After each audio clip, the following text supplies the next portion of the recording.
धूर, वातावरणामधील प्रदूषित घटक यामुळे मुंबईची हवा खराब झाली असतानाच मुंबईच्या वायू प्रदूषणाला महापालिकेच्या विकास कामांकडूनच हातभार लावला जातो। प्रदूषण रोखण्याच्या नियमांचं उल्लंघन पालिकेकडून गेल्या 11 महिन्यांमध्ये करण्यात आलेलं आहे।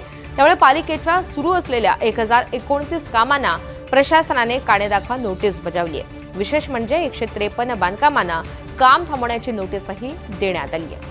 दुसरीकडे पुण्याची हवा देखील खराब श्रेणीमध्ये नोंदवली गेली आहे। नागरिकांना श्वास घेणं कठीण झालंय।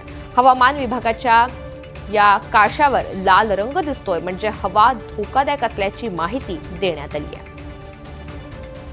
त्यामुळे मुंबईमधील 2 महत्त्वाच्या शहरांना आता या विषारी हवेचा विळखा पडलेला आहे। मुंबईमध्ये आणि पुण्यामध्ये अत्यंत वाईट श्रेणीमध्ये हवा ही नोंदवली गेलेली आहे। पुण्यामधील नागरिकांना श्वास घेणं सुद्धा कठीण झालेलं आहे आणि हवामान विभागाच्या नकाशावर लाल रंग सुद्धा पाहायला मिळतोय, म्हणजे ही हवा धोकादायक असल्याची माहिती देण्यात आलेली आहे। असाच हा सामना मुंबईमधील नागरिकांना सुद्धा गेल्या अनेक महिन्यांपासून करावा लागतोय। 11 महिन्यांमध्ये जी विकास कामं सुरू होती त्या सगळ्या संदर्भात आता पालिकेनं नोटीस सुद्धा बजावलेली आहे।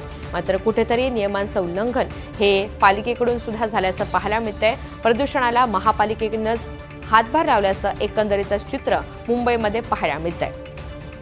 153 बांधकामांना आता काम थांबवण्याची नोटीसही बजावण्यात आलेली आहे आणि ही 2 महत्त्वाची दृश्य आपण मुंबई आणि पुण्याची पाहतोय। मुंबईमध्ये प्रदूषणात प्रचंड वाढ झालेली आहे, किंबहुना गेल्या काही महिन्यांपासून ती वाढ कायम आहे।